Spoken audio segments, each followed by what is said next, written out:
Unacademy. Let's crack it.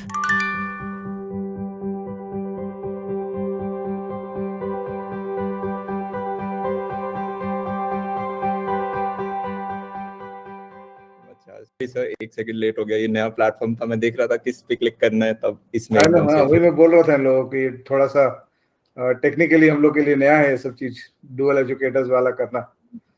तो lot of people saying hi to you. Hi hi hi बच्चों, कैसे हो यार सारे के सारे। तो सर यार लेजेंड है एमबीए कैटेगरी के अंदर, ठीक है। जैसे अगर आपको मैं रेफरेंस भी दूं तो बचपन से जैसे हम मैथ्स में आर डी शर्मा की किताब पढ़ते थे, फिजिक्स में एच सी वर्मा जैसी बाइबल है, तो उसी प्रकार से कैट कैटेगरी में अरुण शर्मा सर की बुक्स आती हैं, वो बाइबल है, मतलब वही आप पढ़ते हो, मार्केट में रिप्लेसमेंट नहीं है उनका। तो आपके जितने भी डाउट हैं, पहली बात एमबीए होता क्या है, दूसरी बात कौन कौन लोग कर सकते हैं, क्या सिर्फ इंजीनियर कर सकते हैं या नॉर्मल बाकी डिग्री वाले बच्चे भी कर सकते हैं। और यार एक चीज होती है ना, हमारे इंडिया में एक हिंदी में शब्द है औकात, ठीक है, इसका इंग्लिश में रिप्लेसमेंट नहीं है। अगर आपको लगता है कि यार आज तक शायद आपके बोर्ड में कम नंबर आए हों, शायद आपके जेई में कम नंबर आए हों, एमबीए के जो एग्जाम है, कैट हो गए, बाकी एग्जाम्स जिनके बारे में हम बात करेंगे, वो आपको वो मौका देंगे अपनी औकात बनाने का। सबसे हाईएस्ट पैकेज होता है यार, एवरेज पैकेज आपका 21 लाख 22 लाख तक जाता है। क्या क्या रिक्वायरमेंट्स हैं, कैसे हम बढ़ रहे होंगे, सब आज अगले आधे पौन घंटे में हम अरुण सर के साथ मिलके चीजें डिस्कस कर रहे होंगे। आप सभी लोगों से बस एक रिक्वेस्ट है, कमरा बंद करो और नोटबुक साथ में लिखना, ठीक है। आस्था चैनल नहीं है कि देख लिया हमने, काफी इंपॉर्टेंट चीजें हम कर रहे होंगे। तो अरुण सर स्टार्ट करते हैं आप। तो मैं तुमने जो वर्ड यूज किया अमन, औकात की, यस सर, तो वो एक प्रिंसिपल होना चाहिए अगले 35 साल। मैं बता रहा था इन बच्चों को कि 2020 से 2055 35 साल का कैरियर इनका बनने वाला है, शायद उससे लंबा भी 2060 65 तक, 30 40, आजकल तो आराम से 40 45 साल लोग काम करते हैं। तो इस दौरान अनसर्टेनिटी काफी होने वाली है, मच मोर देन, मतलब अगर कोई 1980 में अपना करियर बनाया था 40 साल पहले टू आज जो बना रहा है, वो बहुत ज्यादा, मतलब ऑलमोस्ट 5x 10x हो जाता है। और उस कॉन्टेक्स्ट में बहुत बार हम लोग के पेरेंट्स या एल्डर्स जो होते हैं उनको बहुत आइडिया नहीं होता है कि हम लोग को क्या करना चाहिए और कैसे करना चाहिए। और इस जर्नी में एक कांस्टेंट मेरे हिसाब से जो होना चाहिए, उस वर्ड तुमने जो वर्ड यूज किया औकात, मैं भी उसके बारे में हमेशा बोलता हूँ कि अपनी औकात तोड़ने का रास्ता और उसके अपना औकात तोड़ने की नियत से तुमको अपना काम करना चाहिए। कुछ दुनिया तुमको हमेशा बोलेगी अपनी औकात में रहो, और तुम्हारी औकात दिखाने के लिए लाखों लोग तुम्हारे आसपास रहेंगे जो तुमको रोज सुबह शाम चेहरा दिखाएंगे तुम्हारा कि बेटा ये तुम्हारा औकात है। लेकिन अगर औकात तोड़ोगे नहीं, लाइफ में कुछ कर नहीं पाओगे। तो लाइफ का ऑपरेटिंग प्रिंसिपल मेरे हिसाब से तो होना चाहिए कि औकात फाइंड आउट करो क्या बोल रहे हैं लोग, उसको तोड़ने की कोशिश करो, जैसा तुमने भी किया है in the last 5-7 years that I can see. And this is I think the number one principle. वहां पे एमबीए तुमको कैसे हेल्प करेगा मैं तुमको ये बता सकता हूँ। अमन तो शायद एमबीए किए नहीं हो तुम, तो you are still successful, maybe you will do an MBA in the future, you might feel the need. लेकिन एमबीए मुझे कैसे हेल्प किया मैं तुमको बता दे रहा हूँ। हम लोग सब लोग एक मिडिल क्लास इंडियन फैमिली से आते हैं, मैं भी मिडिल क्लास बैकग्राउंड से था। हम लोग most of the people attending here also from middle class background. तो होता क्या है, हम लोग के मिडिल क्लास मेंटालिटी में एक सेफ्टी की तरफ हम लोग को ड्राइव किया जाता है, जैसे भेड़ों को ड्राइव किया जाता है, वैसे हम लोग को सेफ्टी के लिए। तो हम लोग का करियर का objective right through our 20 years of education होता है कि कहीं जाके सेट हो जाओ नहीं, वहीं पे रहना, दूसरा पॉइंट वहीं पे रहना, ठीक है। So people in that in our society don't understand the fact कि हमको कुछ और करना है, हमको कुछ बड़ा करना है। तो उसमें एमबीए एक ऐसा कोर्स है, स्पेशली अगर आप टॉप 20 स्कूल से कर सकते हो, तो वो एक ऐसा कोर्स है जो आपको स्पेक्ट्रम चेंज कर देता है आपका। नहीं तो जैसे आप सपोज एक कॉमर्स ग्रेजुएट हो, आप जॉब खोजने जाओगे, आप काम करने जाओगे, तो आपको एक लिमिटेड दायरा मिलेगा।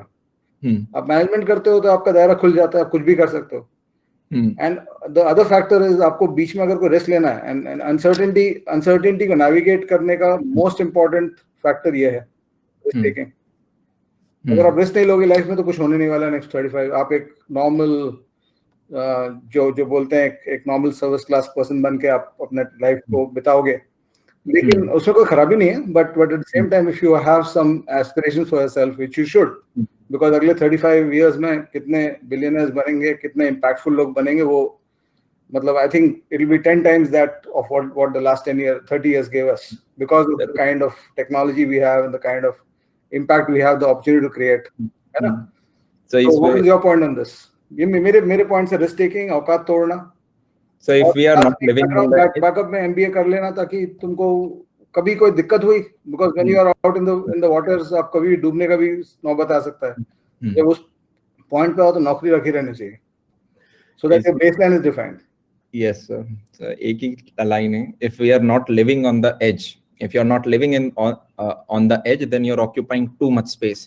जनाब, अगर आप सेम उसी भेड़ चाल में चलते जाओगे तो एक भंडारा है, ठीक है, आगे खाने की थाली है, अब 10 लाख लोग, आप उसी में आप आगे जाते जाओगे तो यार वो चीज नहीं मिलती. आपको लाइफ में रिस्क उठानी पड़ेगी, ठीक है. और ये एक सिंपल सा प्रिंसिपल है यार, तुम्हारी लाइफ के 2 से 3 से 4 साल ऐसे होंगे जब तुम्हें बहुत दबा के मेहनत करनी पड़ेगी. हो सकता है कुछ के लिए वो 2 साल IIT की 11th-12th की प्रिपरेशन हो, किसी के लिए वो 2 साल कॉलेज में प्लेसमेंट दौरान हो, किसी के लिए वो 2 साल हो सकता है MBA का एंट्रेंस और उसके बाद MBA करना हो, किसी के लिए वो 2 से 3 साल सरकारी एग्जाम के लिए प्रिपेयर करना हो. पर वो एक जो पुश होगा वो आपको पूरे क्राउड से ऊपर लेके जा रहा होगा. लाइफ में यार मेहनत सब करते हैं, ठीक है, एक मजदूर भी उतने घंटे काम कर रहा है और एक फाउंडर CEO भी उतने घंटे काम कर रहा है, एक जो मैनेजमेंट कर रहे हैं सब. तो जब जीना ही है तो क्यों ना शहंशाह की तरह जिया जाए. तो इसमें स्टार्ट करते हैं इसके साथ से. सबसे पहले बच्चे जानना चाहते हैं कि MBA कौन कौन दे सकता है, कि क्या सिर्फ ये इंजीनियर्स के लिए है या बाकी बच्चे भी आ सकते हैं. कोई बैचलर्स कर रहा है अपना फिजिक्स में, क्या वो बच्चा आ सकता है? काफी बच्चों को तो अभी ये अंडरस्टैंडिंग नहीं होगी. मुझे मतलब इनफैक्ट काफी मैंने सुना है लोगों से कि people are into that mindset कि सिर्फ इंजीनियर्स ही MBA करते हैं and all those things, but ऐसा कुछ है नहीं. इवन नॉन इंजीनियर्स, मतलब सबके लिए MBA एक नॉर्मल इंडियन ग्रेजुएट स्टूडेंट के लिए मैनेजमेंट कोर्स है. मैनेजमेंट कोर्स एक फिनिशिंग टाइप का कोर्स होता है जो आपके लाइफ को कंप्लीट करता है इन लॉट ऑफ वेज, आपकी एजुकेशन को कंप्लीट करता है. और मैं हमेशा बोलता हूँ कि 2 तरह के सक्सेस स्टोरीज होते हैं अगर आप लाइफ में देखिए. एक सक्सेस स्टोरी वो होता है जो बचपन से क्लास 1 से पैदा लिया और तब से वो टॉप करता जा रहा है, राइट फ्रॉम डे 1 वो डिफाइंड है कि वो तो टॉपर है भैया, वो तो हमेशा वही करेगा. और दूसरा जो होता है जो थोड़ा देर बाद जगता है, तो उनके लिए एक लास्ट डिग्री अगर एक ग्रेट डिग्री हो जाए, मैनेजमेंट की डिग्री अगर एक टॉप B स्कूल से आप कर लो, जैसे मैंने IIM बैंगलोर से जब की, उसके पहले मेरा लाइफ का जो एजुकेशन स्ट्रक्चर था वो तो नॉर्मल था. जैसे एक बच्चा पूछ रहा है कि आर्ट्स के बच्चे भी दे सकते हैं? ऑब्वियसली हाँ, दे सकते हैं. मैथ से डर लगता है लोगों को, लेकिन मैथ से डरने की कोई जरूरत नहीं है. एक 10 साल का बच्चा मैथ सीखना स्टार्ट करता है तो 14-15 साल तक उसको मैथ्स आ जाती है. कोई रीजन नहीं कि 18-19 साल का बच्चा आर्ट्स का ही हो. इनफैक्ट सर आपने ये भी बताया कि इंजीनियर्स के तो कम नंबर दिए जाते हैं जब आप IIMs वगैरह में जाते हो. एग्जैक्टली, इंजीनियर्स के खिलाफ डिस्क्रिमिनेशन आजकल हो रहा है. हाँ, है ना. अगर आप बाकी स्ट्रीम से हो, इंजीनियरिंग से हटा के बैचलर्स आपने कहीं और से किए, तो आपको ज्यादा नंबर मिलते हैं, इनकरेज किया जाता है जब आपके फाइनल राउंड्स होते हैं. तो MBBS स्टूडेंट भी दे सकते हैं MBA को. हाँ, आर्ट्स वाले भी दे सकते हैं, कॉमर्स वाले दे ही सकते हैं, BCA वाले भी दे सकते हैं. देखो MBA करके बेस्ट सबसे बड़ा एडवांटेज है कि पूरी दुनिया के सर फील्ड खुल जाता है. हर्षा भोगले को देखो, वो भी MBA IIM अहमदाबाद से करके वो क्रिकेट कमेंटेटर बन गया. और एक रघुराम राजन को देखो, वो IIM अहमदाबाद से MBA करके RBI गवर्नर बन गए. So you have all kinds of fields open, which is one of the biggest advantages. नहीं तो आप किसी और अगर कन्वेंशनल थोड़ा सा रिस्क एवर्स हो और थोड़ा सा आपको कन्वेंशनल करियर चाहिए, आपको कोई जॉब में घुसना है, वहां पे अगर आप जस्ट एज अ ग्रेजुएट जाते हो तो आपको बहुत ज्यादा पूछा नहीं जाता है. तो but if you come from good B school, आपको एक ओपन मिल जाता है, इंडस्ट्री आप चूज कर सकते हो, जिस काम को आप एंजॉय करोगे वो करोगे तो लाइफ में ऑटोमेटिकली सक्सेसफुल होगे. ठीक है. तो अभी तक हमने ये बता दिया, आपने चाहे यार कोई भी बैचलर्स कर रखी हो, आप MBA के लिए जा सकते हैं, ठीक है. ऐसा नहीं है कि सिर्फ एक स्पेसिफिक इंजीनियर्स को तो इनफैक्ट थोड़ा डिमोटिवेट किया जाता है. दूसरी चीज सर, काफी बच्चे ये जानना चाह रहे हैं कि MBA करें या MTech करें, तो इसमें आप थोड़ा सा बच्चों को आइडिया दो. प्लेसमेंट पर्सपेक्टिव से मेरे हिसाब से ज्यादातर बच्चे पूछ रहे हैं. तुम्हारा क्या पर्सपेक्टिव है उसमें, बताओ. So obviously MBA बहुत ऊपर है MTech से. इनफैक्ट BTech वाले बच्चों को MTech से ज्यादा प्लेसमेंट मिलता है यार. अगर आप किसी भी पर्टिकुलर कॉलेज में हो तो BTech का एवरेज पैकेज आपका ज्यादा होगा और MTech का आपका कम हो रहा होगा. MBA यार आपको BTech से ऊपर लेके जा रहा होता है. यहाँ पे बस पेच ये होता है कि आप MBA एक अच्छे कॉलेज से कर रहे हो, वो बहुत जरूरी है, राइट. तो because it should be from good place. मेरा पर्सपेक्टिव वही है उसमें कि एमटेक वर्सेस एमबीए। एमटेक मतलब क्या, एज इट इज बीटेक में आप अगर कोई बीटेक की हो किसी डिग्री से, किसी स्ट्रीम से, तो आपका फील्ड नैरो हो जाता है, और एमटेक अगर आप जाते हो उसी फील्ड में तो और नैरो कर देते हो फील्ड को।